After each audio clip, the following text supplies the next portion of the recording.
This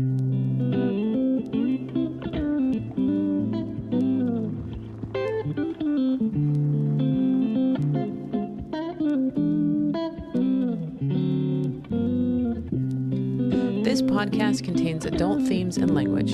The views expressed here are our own opinions and experiences. We are not medical professionals. In this podcast, we discuss our opinions about mental health, sobriety, addiction, and our pursuit of happiness and peace. This is Sober Mind.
Yeah.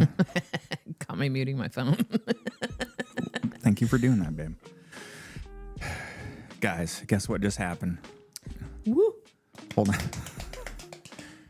We just hit 1 million views on the channel. 1 million.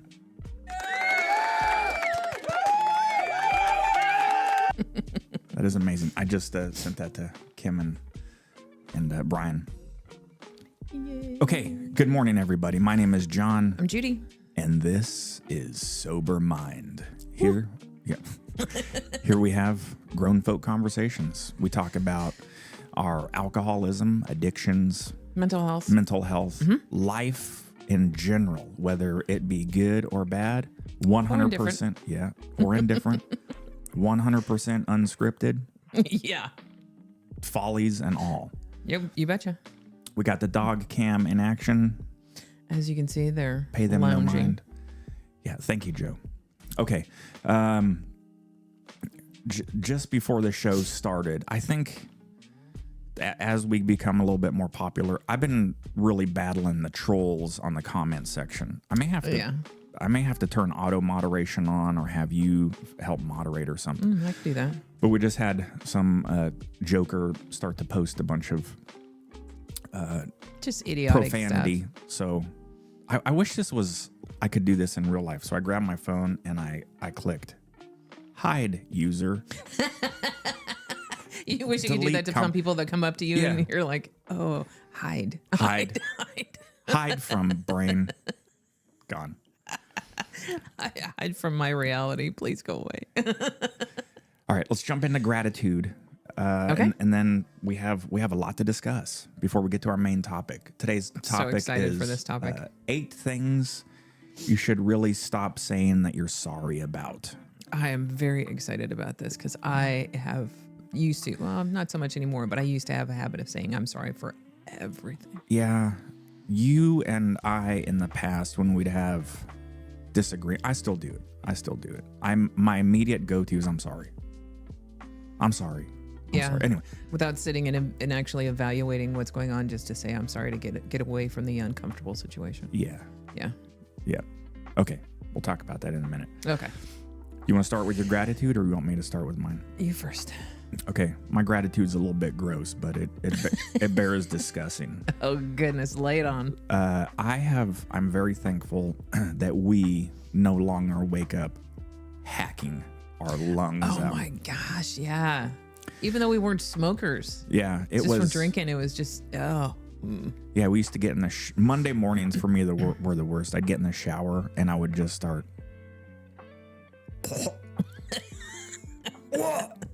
It's hard. It's just like you start dry heaving and then lightly vomiting and crying at the same time. That was just a pathetic mess. Yeah, that was an everyday occurrence. During our especially decades. Towards the end. Yeah. It got worse and worse. We'd always blame it on our allergies. Oh man, our allergies are really bad today. Mm-hmm. Yeah. That's a good excuse. That's it. We didn't realize till after we quit drinking that alcohol consumption, it causes inflammatory reactions in the body. Mm-hmm. And we are already prone to good morning, Lisa. Good morning, Mom. Morning. Oh, good morning, Lee. And Joe's on the channel. Sorry, a lot of folks to say good morning to. Thank you so much. And Brian and Kim. Good morning, everyone. Yeah. So we would have these upheavals of lung matter. I don't know how else to put it.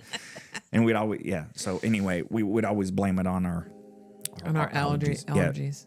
Even though we had allergies year round, apparently. Yeah, year round. So it was about 3 to 4 weeks after we quit drinking, I had a realization like, oh, I'm not doing that fucking hack up thing. I haven't anymore. thrown up in the shower this morning. Yeah.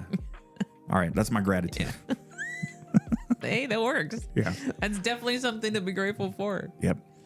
I'm grateful for a lot of things, but this morning I am really grateful for the friends and support that I have around me. Yes. Because they are pretty flippin' awesome, I have to say.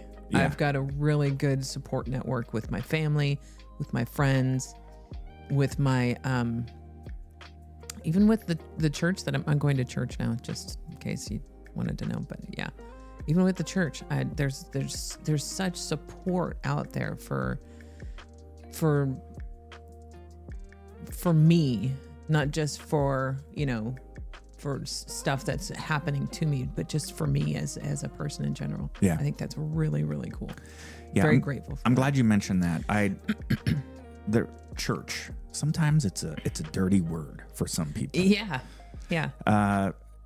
And look, let's be clear. Whether you believe in whatever higher power it is, or don't believe in the universe, or whatever. Going to especially a non-denominational church. Yeah, my church has a big pride flag in the back of it, so I'm very happy about that. Yeah, it just makes me realize that they accept anybody and everybody. Doesn't matter. Yeah, I think it's important for folks that are going through sobriety like we have been and rediscovering ourselves and our own spirituality, and we're walking through the minefield of mental health and self-discovery, rediscovery, mending and healing. Yeah.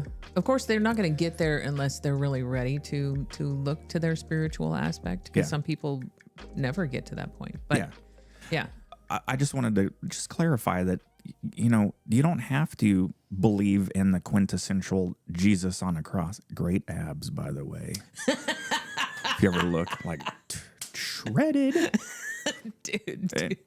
Dude was swole. Dude was swole, man. Jesus. Anyway, sorry, I just made light of the Christian Sacrifice. talisman. I didn't mean to do that. I take that back. Anyway, go ahead. Anyway, so whether you believe in that or Buddha or whatever, you know, going to one of these places may really start to benefit you in a sense that it gives you the opportunity to sit and get out of your own head for a while. Yeah. And be among other human beings in our collective spirituality that are just there trying to be happy. You know, it could be healthy for you. Substitute the old bar scene of drunken fistfights and, you know, hookers and pole dances. I don't know. I don't know where that came from. I've never been there. Not to that bar. Maybe I've been to a few other bars, but not that one. This might be a refreshing change of pace. Like, oh, this is nice. Oh, there's good human beings here. Yeah, it's in the same church that I go to when I go to an AA meeting. So I've just figured, you know, I haven't really investigated that. So you know, let's check it out. So I went to one service and it was lovely. It was lovely. Yeah, and you've gone back ever since. And you took Dad with you. Yeah, Dad went to church with me. We got to stop. We got to pause the show. My spirit guide, Marcus, has joined. Life is complete. Hi, Marcus. Hey, Marcus. Yeah.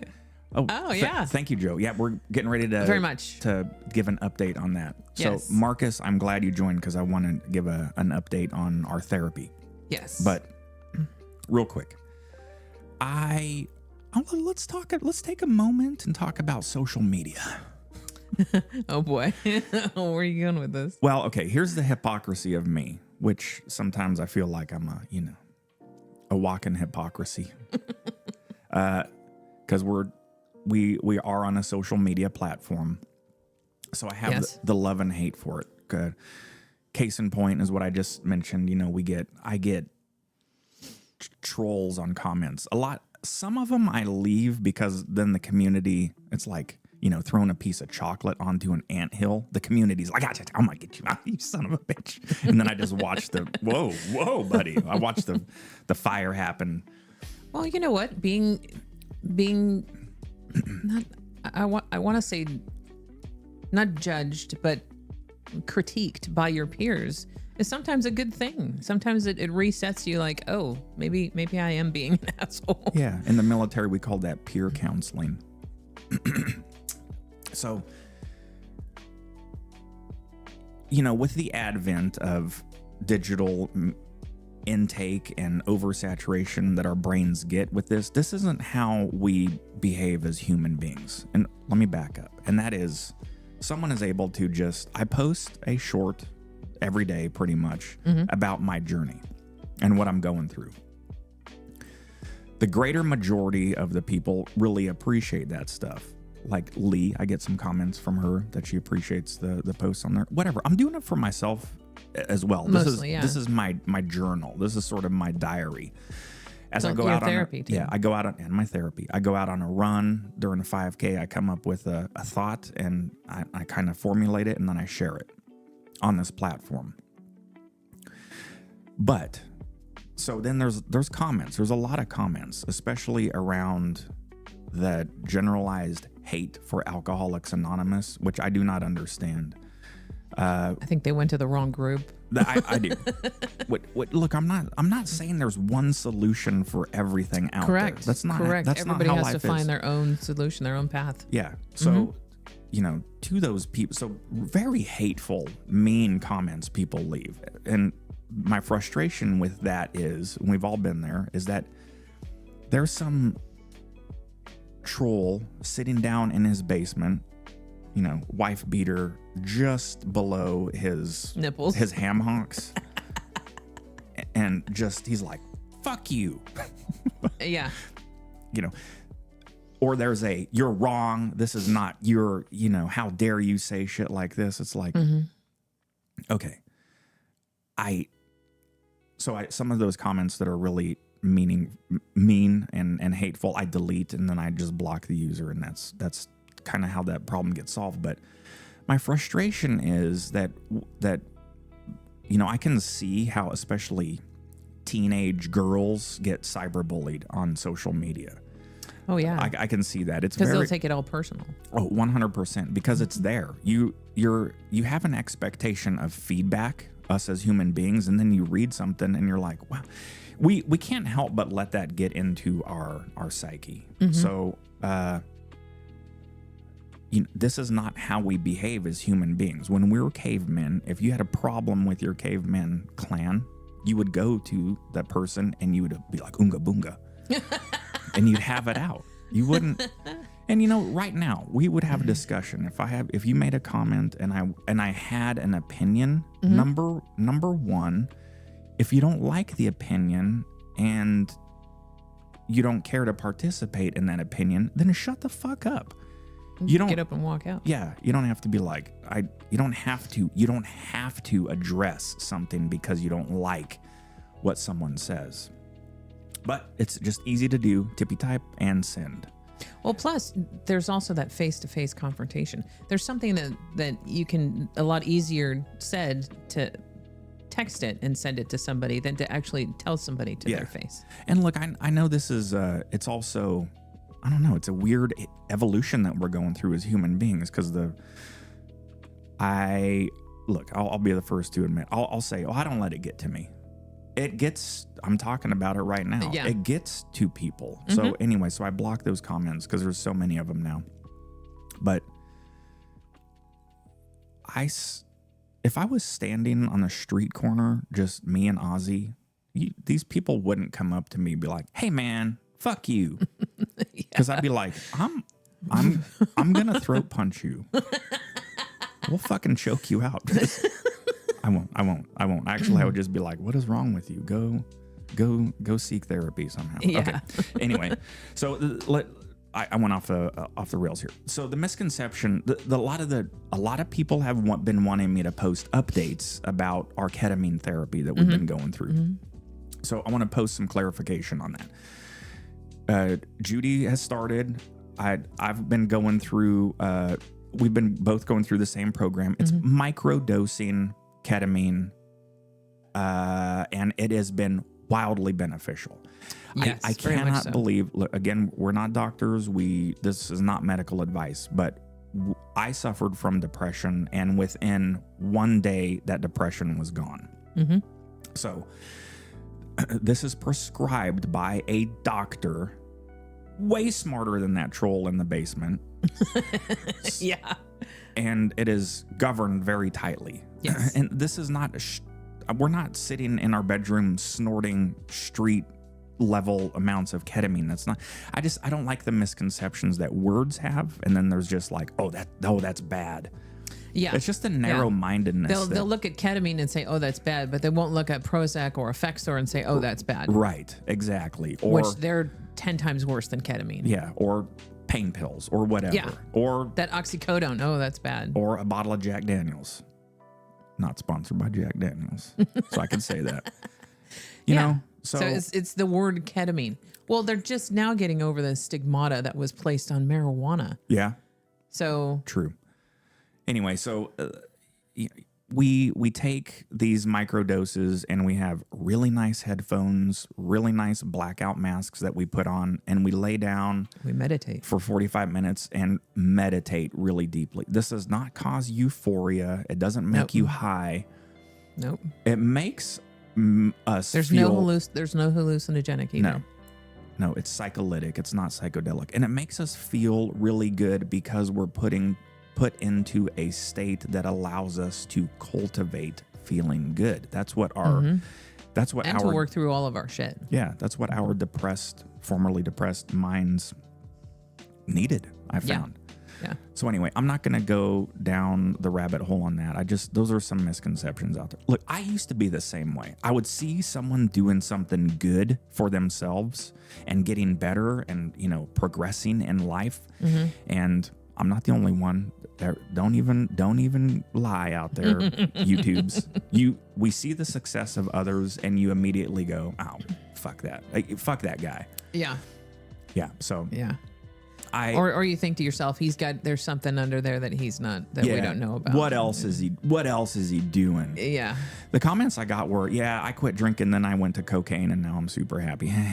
Or, how can you claim to be sober when you're doing ketamine? Well, again, if you stop your wife beater lizard brain for a moment and you go, look, there's this mystical thing out there. It's a building. A lot of cities have it. It's called a library. Yeah. And you can go there and you can get knowledge and feed it to your brain and learn stuff. You could do the same thing with that little tiny phone you have in your hand. Yeah, I heard there's several search engines out there. You type in a question and it gives you answers. Anyway, it's amazing. It is amazing. Coincidentally, low-dose ketamine therapy or mid-dose or high-dose is actually now used to treat alcoholism. Yeah. So anyway, okay, that's my... Anyway, I'm just tickled pink with the effect of my my treatment. It has been fantastic. I think I told it in the other show that I would, every time I'd walk down the stairs, I'd have visions of either falling down the stairs and it'd be catastrophic, or dumping on my food or whatever. And it was almost every time I went down the stairs. Since I've been doing treatment, I have not had any of those visions pop into my head since I've been doing the treatment. It's been amazing. Yeah. All the times that I've been driving down the road thinking, oh, I wonder what it'd be like if I just ran my car into the wall. I mean, these are not healthy thoughts that come into your head. But ever since I've been doing the treatment, I haven't had any of them. Yeah. And it's been liberating. Yeah. My experience has been, let's do some comments really quick. Joe says your energy is on fire with the K treatment is doing good. The work you put in shows. Good job. Thank you. Thank you, Joe. Marcus is glad to be back. Brian says the world is full of hypocrites. Ignore them. It's your journey, not theirs. Kim said, I'm so happy for your improvement you're getting from the therapy. It definitely is showing. I like Joe's comment. Yeah, we're not on AOL and dial-up anymore. Yeah. So the quick update for me is that I started with the 15 milligrams. It's been 1 week, and now I'm up to 60 milligrams. Mm-hmm. And so I went to the 30 milligrams. I went to the 45. On the 45 milligrams, I went to work, and I had probably about a 2-hour low-level anxiety episode. You had already done the ketamine and done your meditation before you went to work. You didn't go to work and do your... Yeah. This makes you pretty fuzzy, so don't take it and go driving down the road. Probably not advised. But so I was a little nervous because I was like, damn it, if this is not, I'm putting all this work in, I hope this is not backfiring my anxiety. And so I had like a 2-hour episode of low-level anxiety. I've had much worse, believe me. The next day, I took the 45 milligrams again. I was off that day. And all day long, I had like this low buzz of anxiety. The refrigerator buzz? Yeah, the refrigerator buzz anxiety. The next day, so I was like, shit, man, should I even do the 60 milligram now? I did the 60 milligram the next day, and it's the way I can describe it is like maybe when you're trying medications and meditation, mm-hmm. and you're working with your brain, you're going to have to expect to hit barriers that your psyche is going to need to break through. Yes, most definitely. And now I'm learning that we shouldn't go into this. If you're like me and others out there, you're dealing with decades of unchecked trauma, mm-hmm. and shit that you're working on. You can't just take something and lay in bed and meditate for 45 minutes for 2 days and then expect yourself to be healed. Yeah. This stuff does have a very profound effect. It is, the medication itself is rewiring and creating neuroplasticity in your brain. Mm-hmm. But the simple act of being able to be mindful with meditation is so powerful. Yeah, the combination is amazing. So you're self-healing by thought, which mm-hmm. we know is fantastic. That's what Mom can attest. It's the Buddhism philosophy as well. Creating that energy. and then having the medication that's sort of rewiring the broken junction boxes in your brain. And we did it. We got a lot of broken junction boxes. Yes. I hit trauma, I would say about 90% of the sessions that I do, I come up against a wall and have to break through of just stuff from the past, obviously. Yeah. But yeah, it's stuff that I've suppressed, stuff that I've pushed down for years and just didn't, I put it in the box and put it in the corner and didn't pay attention to it. Yeah. Wildly powerful tool this has been. The real quick, and then we'll jump into today's discussion. Yeah, I'm looking forward to it. You cried again the other day, which the crying for this is, I don't want anyone to be afraid if they're investigating this. It's very therapeutic. Yeah, it's just like a crack open the lid and let out the steam. So I did that for the first 2 days, and then I went to another plane of existence, sort of, to figure out my meditation journey. And then this morning, my meditation was, I just saw us smiling and being happy. I had visions of confidence and success with myself, and I was and am very proud of myself. And I feel good to be me. Which you probably haven't felt in a very long time. I have not. So I listened to different frequencies of binaural audio and music, and I found a new playlist which I shared with you on Spotify, and that was, instead of just one hertz or megahertz of a frequency like I usually do, like the 528, it'll keep me in this plane of thought throughout the entire meditation, 30-45 minutes. This playlist I have goes through a cycle of the different frequencies. And I really like it right now. I was not prepared for that because as the medication kicked in and I was on a certain frequency, I was just in this certain plane, and then the next one kicked in. I was like, oh, I'm not comfortable with this frequency. My brain was just like, it shifted a pattern, like a spectrum. And then it hurt. Like I just felt this pressure, and I started to cry gently, and then the frequency was like, motherfucker, it reached in and it pulled it. I was like, yeah, listen. And I was like, oh, okay. So there's those moments of like, all right, I just got it. I just worked through it. I just broke open something. Yeah. And then we got done, and yeah, it was great. Kickstarted our day. So that's how the therapy's going. We can give weekly updates and explain the process. Okay. Do you want to add anything to that? I want to get going. Yeah, I want to get into this. Okay. Be sure to check. Did I just bore everyone? No. Okay. All right. Okay, here we go. We're gonna do what we do, a reaction video. We have not seen this, but I did a test stream this morning and it didn't crash. So the last time we did this, and Lee experiences this a lot. So we're gonna go to the browser view, and then I'm gonna press play. Let me just reload this. Hold on.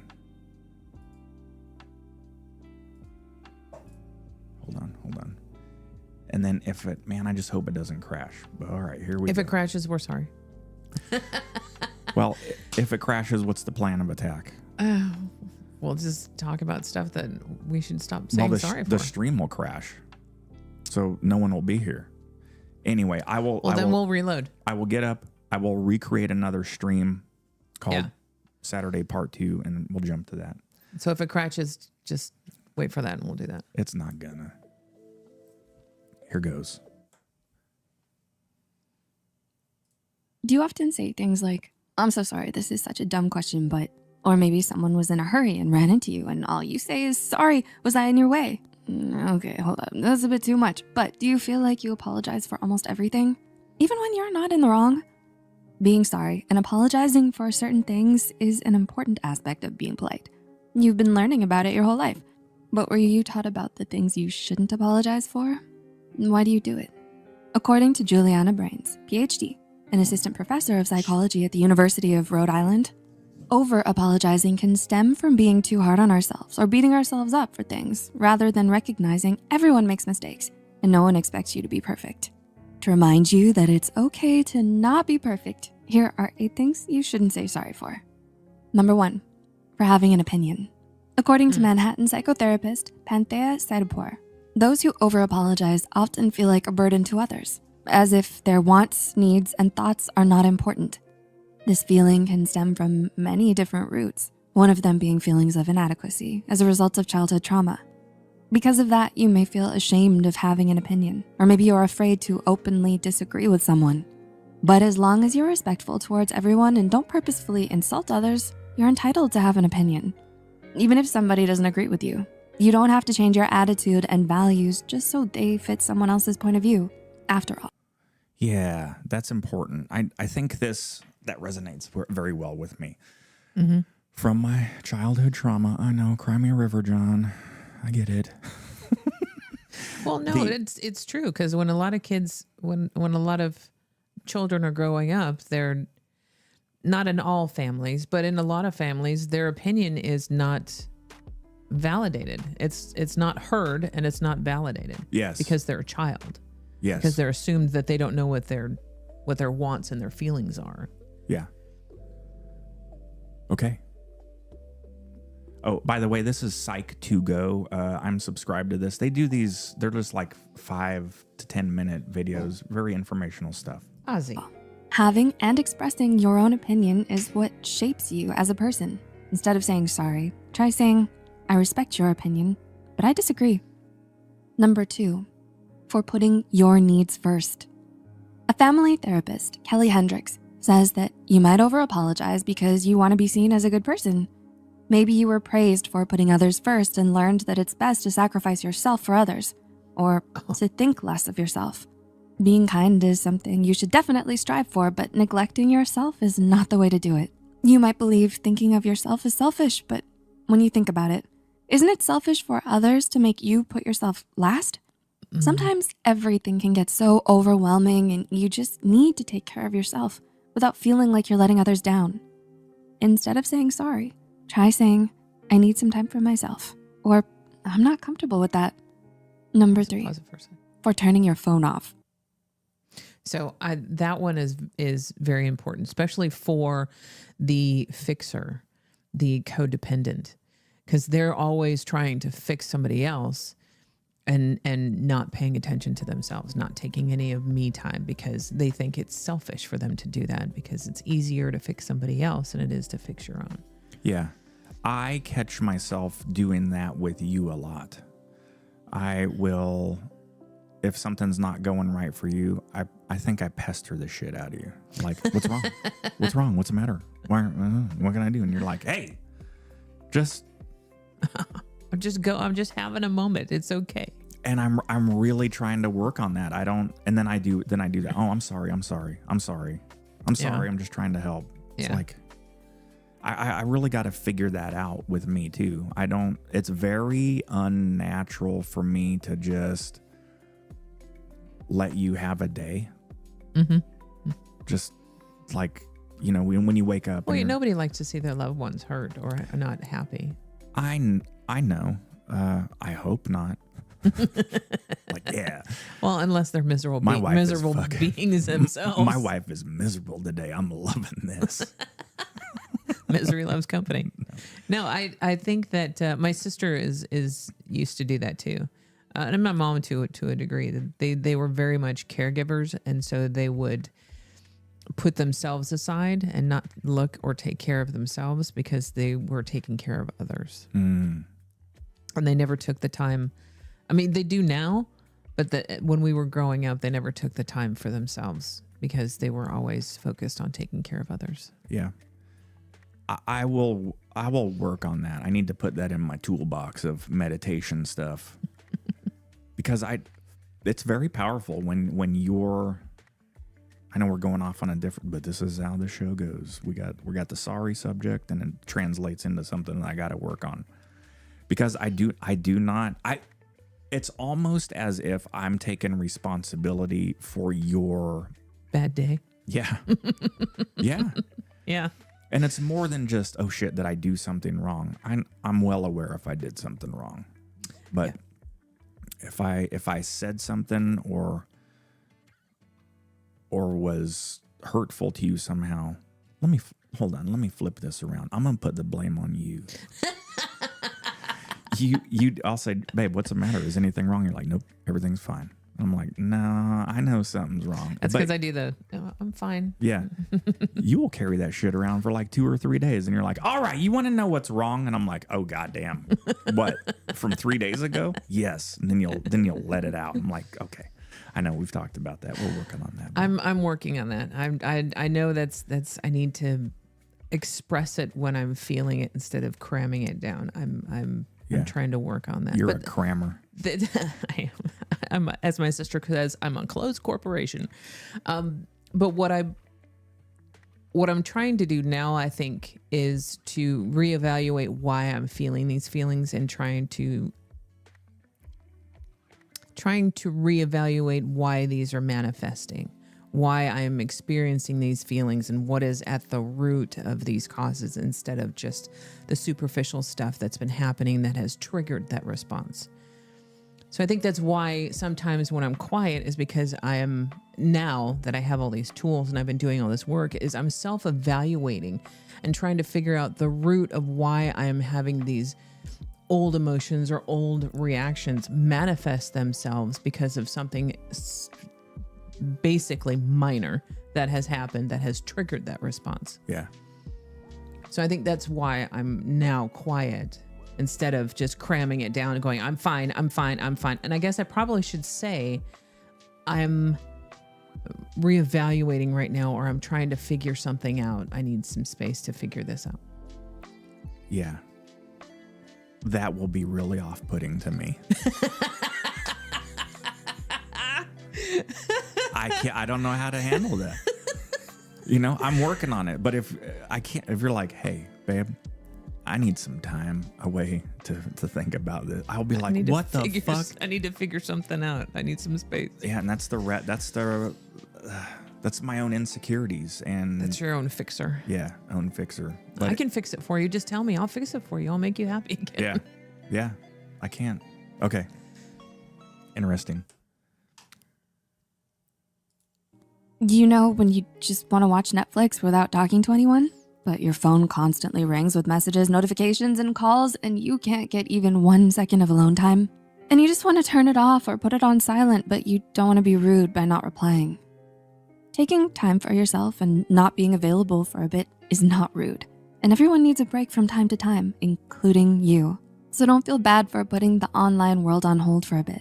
Instead of apologizing, say, I'd like to enjoy some alone time tonight. So did you relate to these 3 points so far? Let us know in the comments.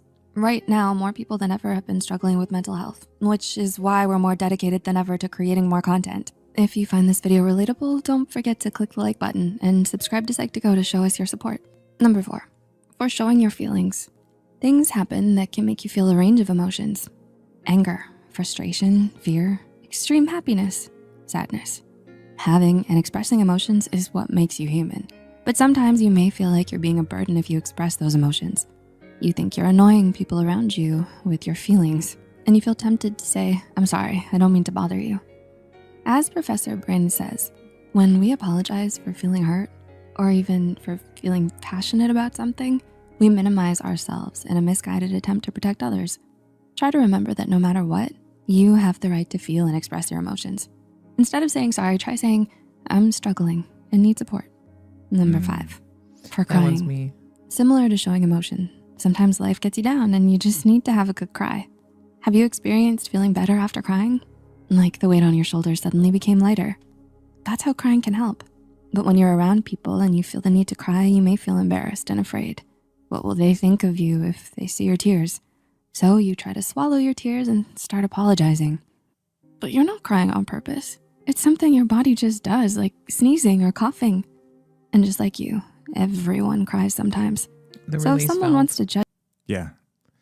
It feels really good. That's, you know, we've said it before during this, but going through our therapy, that's been the most beneficial part of this was the upheavals of crying. Man, it's just, if you can just let it happen, well, there's, on doing this therapy, there's no real way to stop it, which is the benefit of it, I think. But that pressure, I told you this when I was depressed before. I've mentioned it many times, like, I just want to cry, but it's not there. It's buried so deep down. Yeah. Being able to have a tool that's like, all right, we're just dig it up and open the faucet and get it going. It's just really powerful crying. It's definitely that release valve, that pressure valve that just releases that stuff that you've been holding on to for forever, decades. Yeah. And the one about the being afraid to share your express your emotions, that was very much me, because I didn't want to rock the boat. Yeah. I wanted, everybody else was having a good time, and if I didn't want to express my emotions because I didn't want to make everybody else have a bad time, so I just cram it down. Yeah. And just not say anything until it got to the point to where I would eventually explode. Oh yeah. I know. And then class A tantrum. Yep. I like what Lee said. Lee, I didn't think about that, so I'll put that in my ponder box too. Lee says, you're trying to fix the chaos that was your family, now manifesting in trying to fix others. It's not about not wanting to help Judy. And she says, I know you know this. I did not know that. That's really That's very profound. yeah. Mm-hmm. So when something's wrong with you, or you're not doing good, then I'm trying to subconsciously fix the chaos that was in my family. Mm-hmm.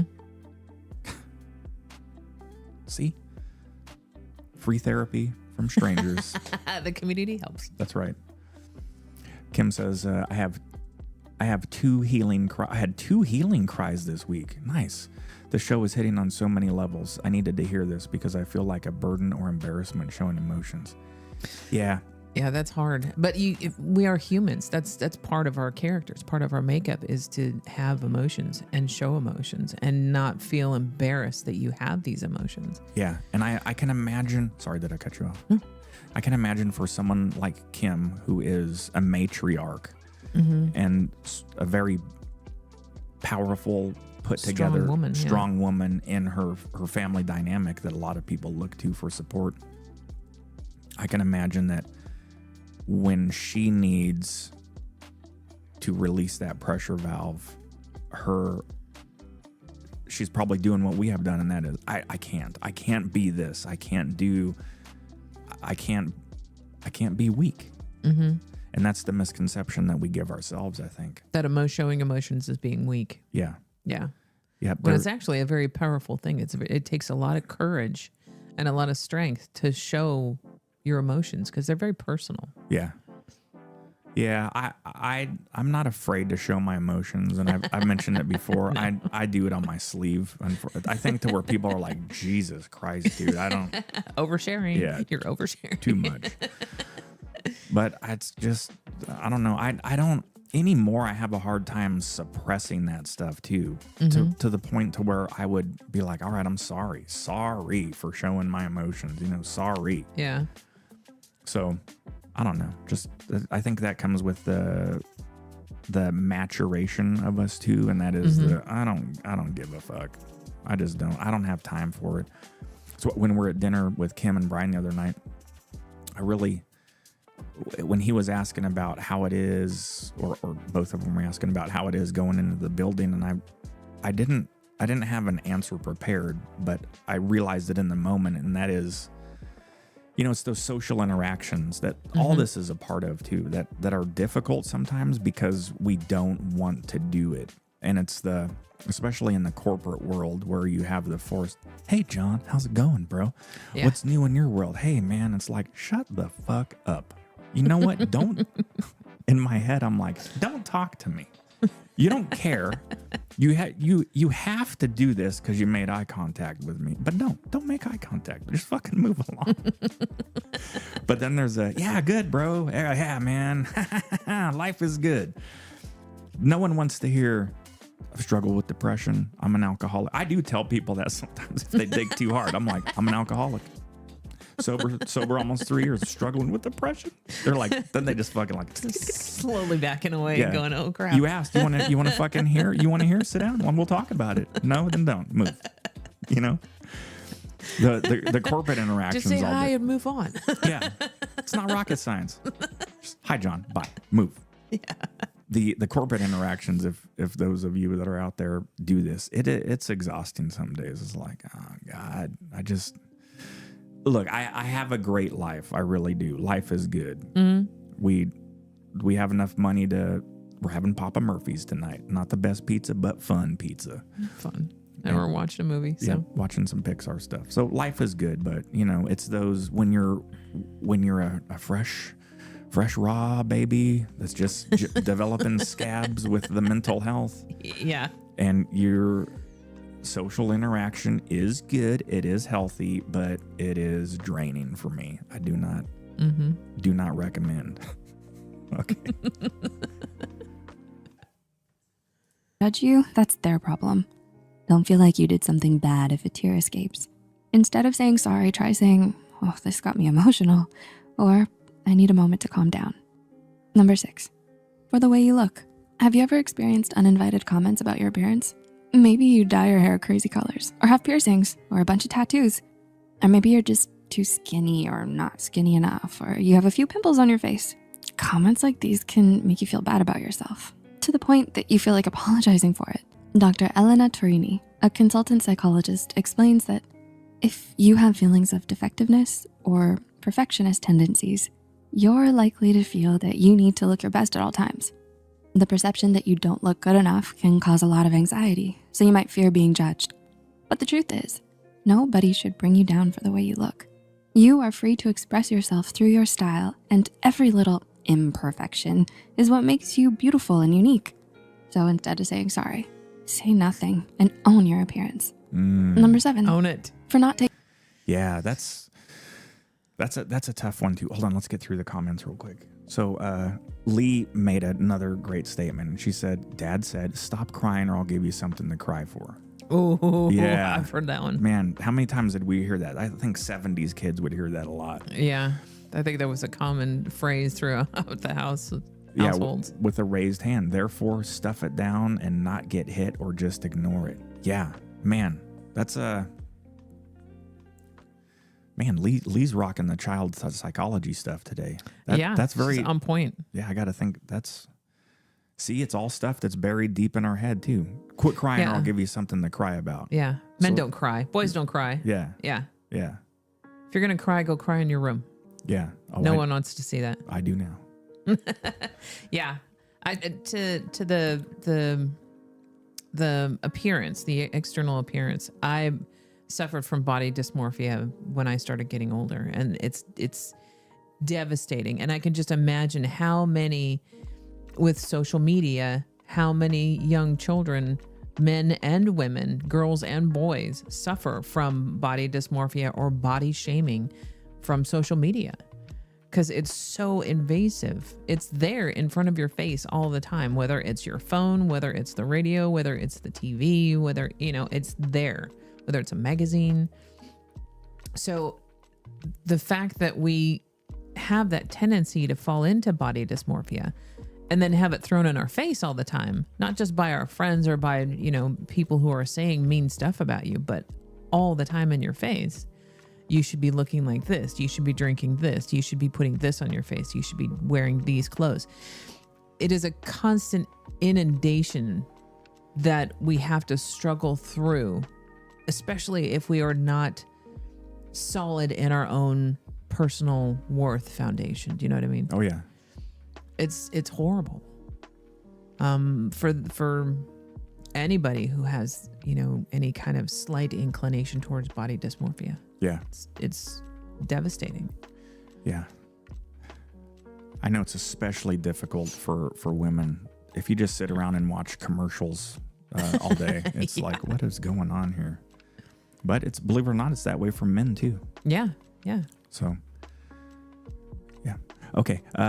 Marcus says, Mom says, I quickly got over my embarrassment of bursting into tears after my brother passed. I had a, if you don't like my tears, then look the other way attitude. That is a good attitude. Mm-hmm. I've seen the women like you walking down the aisle in Costco. It's very uncomfortable. What, crying? Yeah. If you don't like it, look away. Just kidding. And Marcus says, I used to cram things down and explode a few days later or even months later. I didn't know how or have the words to express what I felt at the time, or was reluctant to say if I did have the words. Yeah, if you do have the words, that's the tough one. I'm unlearning that behavior and feel much better. Good, Marcus. Good for you, Marcus. That's a tough one. Then Lee says, I think she gets this stuff from her ACA meetings and her therapist. Lee, post in the chat, remind us. I think ACA is Adult Children of Alcoholics. I think it's an offshoot of Al-Anon. I can't remember. Yeah. Then Brian says, living a life afraid to show your feelings and emotions is not a life I want. Folks devoid of emotions, I feel sorry for them. I do too. Yeah. I do too. Lee says I'm right. Yeah, I'm Adult Children of Alcoholics. Yeah, I got the acronyms, man. That's my superpower. It's from the military. Okay. Taking other people's advice. How often do the people you're close to give you advice on how to live your life? Your parents think you should find a better job, even though you love what you do. Your partner thinks your hobby is boring and suggests you do something else. Your friend thinks your hairstyle is bad, but you like the way it looks. They might get their ego hurt if you don't listen to them because they think they're right and can't comprehend why you wouldn't listen. But why would you? It's your life and your choices. It's okay for them to offer suggestions, but it doesn't mean you have to follow them. Instead of saying sorry, say, I appreciate your opinion. I'll think about it and make my own decision. Number 8. I love that. I'm going to keep that in mind. Yeah. Sometimes you really feel bad for things, whether you're in the wrong or not. Maybe it's because you feel guilty about something, or you have a low self-esteem. You feel the need to say sorry. And even if you apologize for the wrong things or apologize too much, that apology is still sincere and comes from the heart. There is always time to better yourself. If you really want it, one day you will gain the confidence that you need to stop apologizing for everything. Until then, remember that not even apologizing is worth an apology. How to stop over-apologizing once and for all? You may be wondering, well, what can I do to stop feeling like I need to apologize all the time? Luckily, there are some things you can do to help yourself. First, try to delve deeper. Ask yourself these questions. In the past, who's been unable or unwilling to meet my needs? Am I apologizing out of fear? What have been my experiences with conflict in the past? Would apologizing mean accepting blame that doesn't belong to me? Next, replace the self-defeating thoughts. Psychologist Mary Plouffe suggests transforming self-defeating thoughts by considering these questions. Is there anything useful that can come out of my holding on to this thought? If not, how can I transform it into something I can use to help me? Does it reflect the truth or just my worst fears about myself and the world? If you'd like to, you can share your answers in the comments. And finally, we always strongly advise seeking professional help. Therapy could help you understand yourself better and learn some helpful tools to get your confidence back. Growing as a person is not linear. And even if you find yourself failing, watch this video again as a Growing as a person is not linear. I like that. Yeah. I also like that response. I appreciate your opinion. Yeah. I'm definitely going to use that. Oh, when I hear that, I know there is just a smart ass about it. Like, those are fighting words. Either that or I'm sorry you feel that way. Yeah. I'm sorry you feel that way. I appreciate your opinion. I don't know if I'll be able to pull those off. I appreciate your opinion. I appreciate your opinion. People will be like, oh, John's about to go off on me. I love that. That's awesome. Okay, so what did you take away from that? Putting you on the spot. Well, I took quite a few things away from that. A few of them is to be more secure in my own skin, my own opinion, my own thoughts. Be more secure in the fact that I am allowed to be who I am. I'm allowed to act the way I act. I'm allowed to feel the way I feel. And that's okay because it's the way I do it. It may not be for everybody, but it's the way I do it. I'm not being mean. I'm not being violent. I'm being kind and compassionate and the best person that I think I can be. And I'm not going to apologize for that. I like that. I have to think about this one. I got a lot to sort of digest. Oh, wait a minute. You put me on the spot. Come on, buddy. Well, it's my confession, I guess. My go-to is always, like I said, is just I'm sorry. Mm-hmm. If I upset someone, but I got to articulate this in a digestible manner. I have a problem with conflict resolution sometimes. And that is if I do something with a just opinion or a statement and it offends someone. Okay, so I ramp up. I'm like, ooh, I got to say something. And this is a good thing to say. They need to hear it. So there's that's not always good. They need to hear it. I know. And I'm tempering that too. But then when that happens and I tell the person and they submit to it and they admit they're wrong, then I feel really bad. I feel like I just kicked the dog. You know what I mean? It's a really convoluted mess of emotion that I deal with. Maybe change your delivery? I don't know.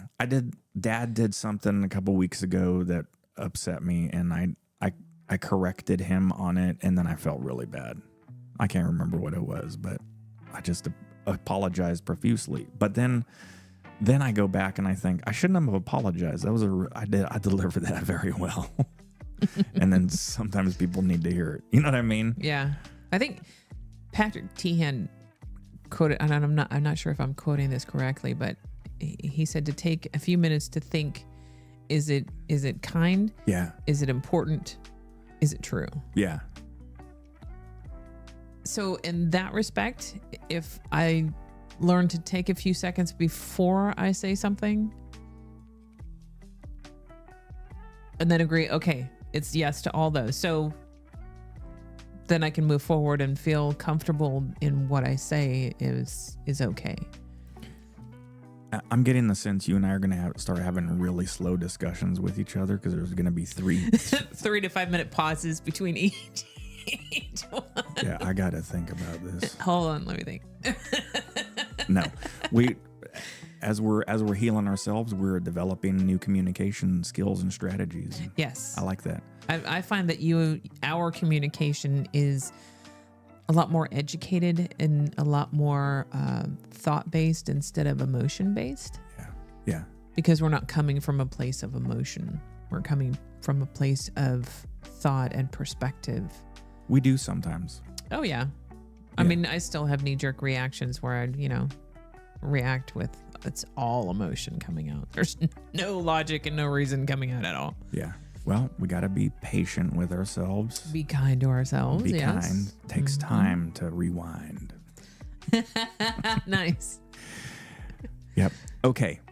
This has been a fantastic discussion. Yeah. From my perspective, I feel very fortunate that we're able to share our I can't believe people sit around and watch us talk about this shit. So thank you very much. Well, yeah. Thank you everybody for tuning in and listening and being a part of our journey. This has been fantastic. 1 million views. People have seen. Yes. That's a lot. That's a lot. Yes. That's a lot of numbers. Yeah. Yeah. Okay. We're very grateful. Yep. Before we wrap it up, I wanted to give a huge congratulations and a shout out for something that completely slipped my mind, and we've already told him. We're a little bit late. Yes. June 3rd was Kellen Francis' 6-month anniversary of sobriety. Yeah. Congratulations. So Dad has been sober for over 6 months. This has been, and it shows. I think he deserves an applause. Kellen Francis, 6 months sober.